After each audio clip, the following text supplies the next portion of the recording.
Hi everyone, welcome back to my channel. It's me again, C, and for today's video, I'll be sharing with you guys our Schengen application journey. Ta-da! Yes, so we just got this today. It was delivered to us through Aramex, and inside these envelopes is our passports. So we're so excited to check it, and we're so excited to see if our visa got approved. By the way guys, my family have submitted a Schengen visa application through BFS Netherlands here in Abu Dhabi, UAE. So I'll be sharing with you guys also some couple of documents that we've submitted in addition to the standard list of documents that they required, because there are just some couple of additional documents that we need to submit, cover letter, and with related to some visa issues that we have, but I'll be covering that here in this video.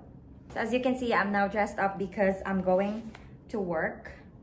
And gladly, we received this before I go to work. So yeah, this is it. Guys, I'm really excited.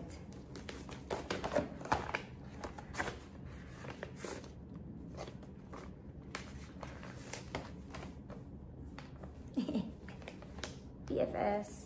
All right, so inside the envelopes, it comes with another envelope. So inside this is my family's passport.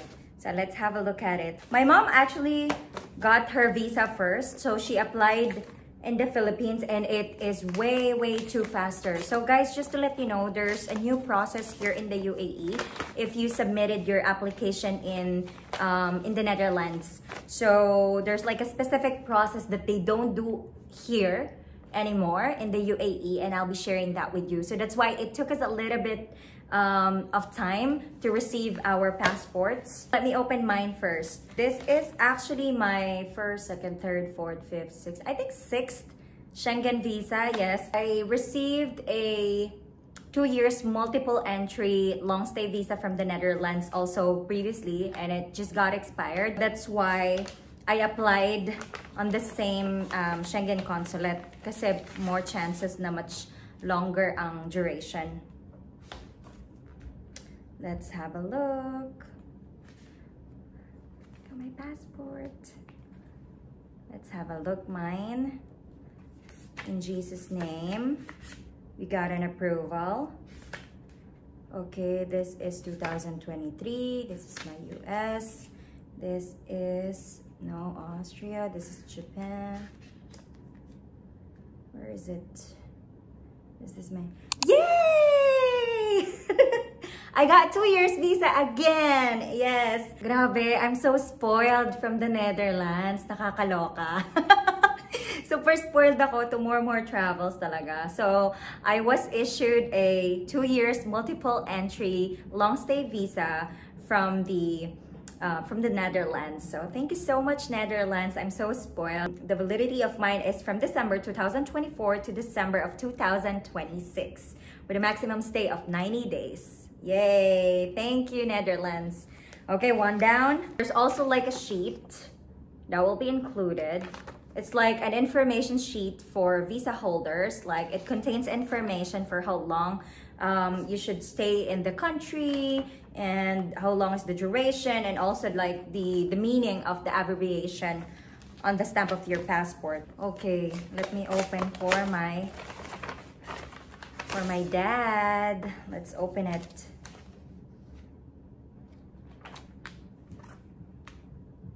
Yay! So my dad got approved as well. Yes. Netherlands, we're ready to go. Amsterdam, Paris, see you. So he was granted for more than a month actually. It's like 40 days. 40 days visa. Multiple entry also. Wow. He got a multiple entry. I'm so happy. Let's have a look at my sisters. Yay! So she got approved as well. Everybody got an approval. Look at that. Yay. So she got 40 days as well. 40 days multiple entry. I'm so happy. Yay! Let me share with you the documents that we submitted in the Embassy of Netherlands for the Schengen visa application.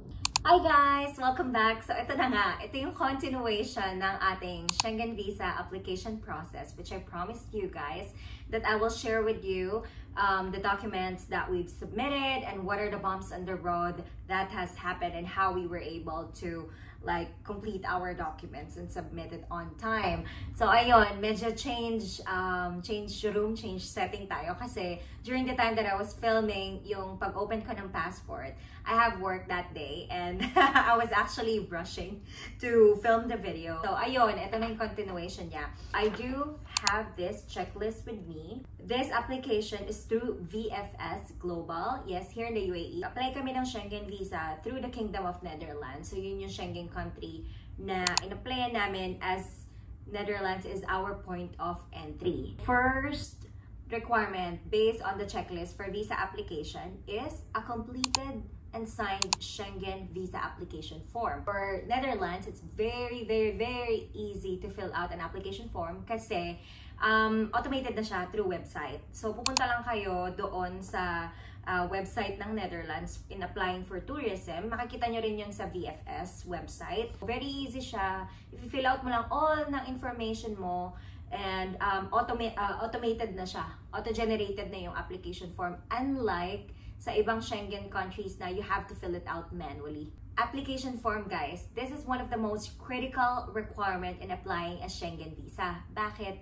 Kasi here, it's like you're summarizing the entire itinerary, flight details, your personal income, your financial capabilities dito sa isang application form. It is a must. It's mandatory that you put accurate information and pag-isipan nyo mabuti, i-triple check, quadruple check bago nyo i-generate ang application form. Kailangan kung dalawang Schengen country yung pupuntahan mo, you have to declare it dun sa application form mo.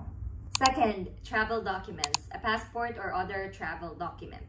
2.2, a copy of all pages of the passport. Basically, you just need to present your original passport once you submitted all your documents in BFS. A copy of all pages of the passport. I don't think you have to scan like literally all the pages of your passport. So what we do, I think this is for Schengen.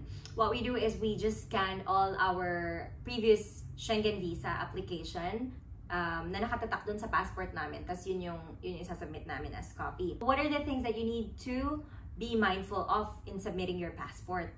Your passport or travel document must be valid for at least 3 months from the date on which you leave the Schengen area. Your passport or travel document must have at least 2 empty visa pages. Your passport or travel document cannot have issued more than 10 years ago. Ayan guys, 3 months and at least 2 blank pages and not more than 10 years ago.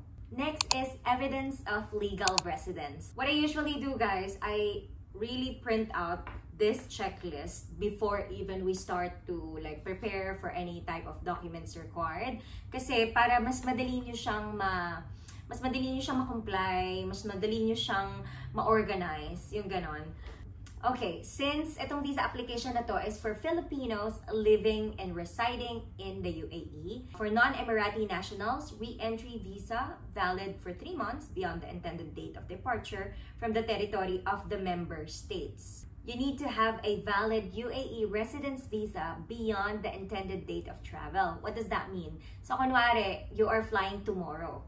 You are going to the Schengen country tomorrow. So, that means to say that dapat yung visa mo here in the UAE is still valid for 3 months. Dito kami nagka-issue. Kasi yung residence visa ng sister ko is expiring in December.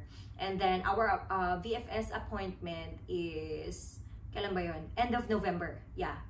End of October. Sorry. 31st of October. Ngayon, there are some companies kasi talaga na they cannot renew early. What we did, it's actually a make it or break it.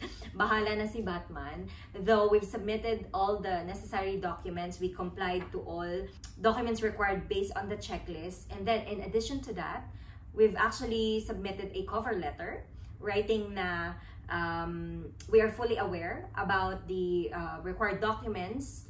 And it's just that there are some circumstances na hindi ma-renew yung residence visa ng sister ko and it is a family trip. So, you just have to explain it through the cover letter kung ano yung reason, kung bakit hindi mo na-comply yung accurate na documents required based on the checklist. Gladly, na-approve naman yung visa ng sister ko. So, yun, di ba? Okay naman siya. Same goes with the 3.2. UAE ID card is required. Valid for 3 months after the intended date of departure. Kasi UAE residence visa mo is connected to the Emirates ID, di ba? So, sinubmit din namin yung scanned copy ng Emirates ID regardless if the validity is not more than 3 months. Fourth part is your Schengen photo. A passport photo that meets Dutch passport requirements. This photo cannot have been taken more than 6 months ago and must bear a clear resemblance. May photo guidelines din doon, guys. I-check nyo na lang yung photo guidelines doon sa website. Though, pag pumunta kayo ng mga studio, alam naman na nila yon. Sabihin nyo lang na for Schengen visa. Point number 5, proof of travel. Guys, napakadali nitong checklist na to. It's very clear kasi may nakalagay pang notes na make travel reservations which you can cancel in case your visa request will be refused. There are some Schengen countries na kailangan confirm yung mga tickets, confirm your hotel booking. So, be mindful of that, ha? So, dito sa Kingdom of Netherlands, nakalagay talaga siya dito sa checklist. Isa-isahin ko siya, guys, ha? Kasi important to. 5.1, copy of flight ticket or flight reservation including return flight. Again, it's not necessarily confirmed ticket. You just need to submit a dummy ticket or flight reservation. Where can you get that? There are some airlines na you can book, like hold my fare. Like for example, for Emirates, pwede silang mag-hold ng fare. There's just like a small amount of fee na you need to pay. You can submit that na. Instead of you like going through these websites na baka mas-scam pa kayo. Or there's also a lot of travel agencies naman na pwede silang reserve and they can cancel it next day. But kung same lang naman yung price, kayo na mismo yung mag-book through Emirates website. So sa Emirates website, pwede kayong mag-hold my fare option. Then I think it's just 70 dirhams if I'm not mistaken. 50 or 70 dirhams. And they will send you your itinerary na, your flight itinerary. Verifiable evidence of sufficient means. Ito yung bank statement, guys. Or if you have any credit card statements, dito nyo na isubmit lahat ng bala nyo ng financial means. Kung nag-aalangan kayo sa bank statement nyo, pwede kayo mag-submit ng credit card statement para at least makita nila na you have the means to travel. Dami nagtatanong niyan, ano yung specific balance, minimum balance na kailangan na sa bank statement? Actually, wala, guys. Wala talaga. I have an experience sa friend ko, nag-apply siya sa Italy Schengen embassy dito, sa UAE through BFS din. And then, actually, tinawagan nga siya eh. Tinawagan siya kung meron ka bang ibang bank statement. Mga ganon. Sabi niya, wala, pero may credit card siya. So, yun, okay na. Ganun lang. Basically, ang tinitignan nila talaga yung flow ng finances mo, yung flow ng transactions mo. My suggestion to you guys is, if you want to apply for a Schengen visa, then you need to plan and you need to arrange talaga and organize your bank statement. So, let's say 3 months ahead of time or 6 months ahead of time, mag-start na kayo na mag-keep ng money doon, and then from time to time, you keep your salary. Be careful as well kasi iba-ibang requirements per Schengen country. May Schengen country na required is 3 months bank statement. Meron ding 6 months. For Kingdom of Netherlands, it's 6 months. We've submitted 6 months. Oh, by the way, yes, it should be an original bank statement. So you need to get it from your bank. It should be stamped.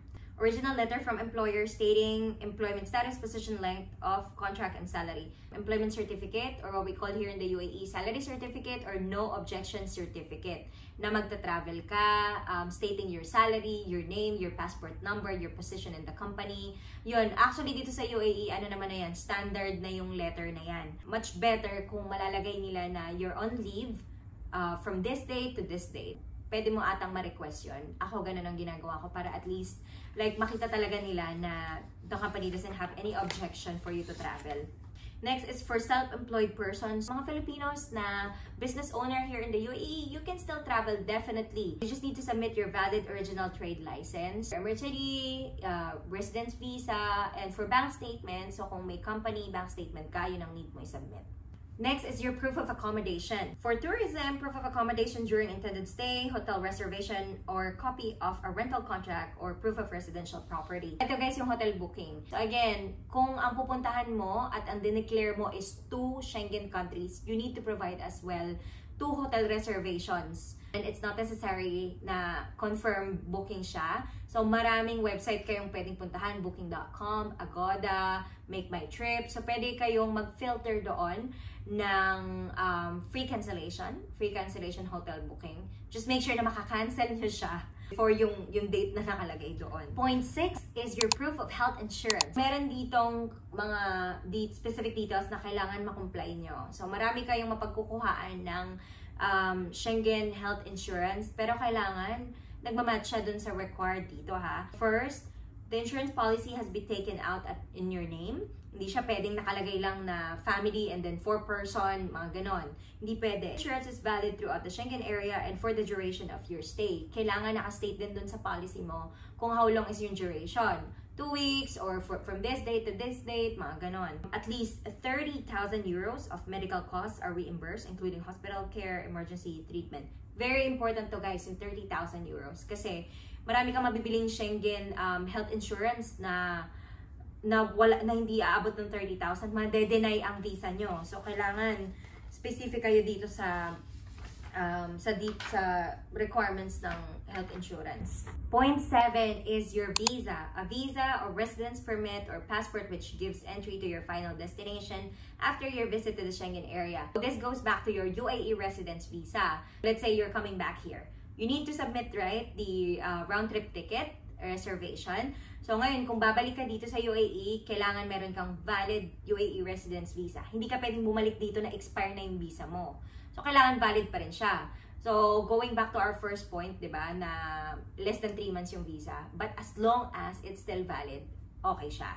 Ngayon, kung pupunta ka naman ng other countries, let's say you're going to the UK, means that you're exiting the Schengen area. So you need to provide them your valid UK visa.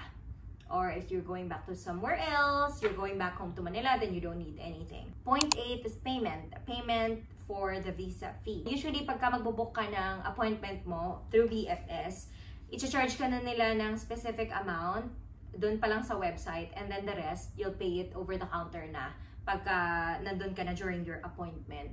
And you have the option also if you want it through courier and if you want to receive like SMS notification, mga ganon. All throughout the process, yung passport mo is going to be with the Kingdom of Netherlands dun sa consulate nila.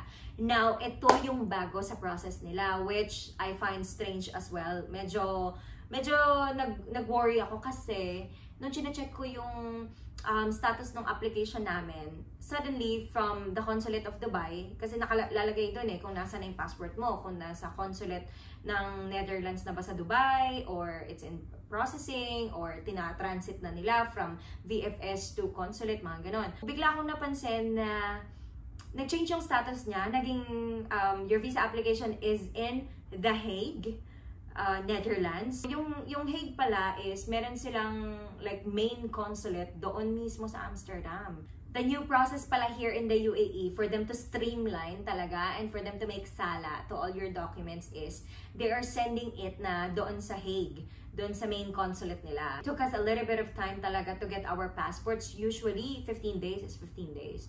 But parang nakuha namin siya after around 18 to 19 days. But usually this time frame, like mga August to December, peak season talaga yan siya. Kaya in-expect ko na rin talaga na medyo matagal. Yeah, but I'm very happy that we have our visa approved and I even got 2 years multiple entry long stay visa. I feel so pampered from the Kingdom of Netherlands talaga. And guys, usually sabi talaga nila Netherlands, France also gives long stay, Germany as well. Ayun, and I think Spain also is very generous in giving long stay visa. If you guys have any question, clarification, feel free to comment it down below. I'll be more than happy to check it out for you. Once again, this has been C, and I'll see you guys on my next video. Bye-bye!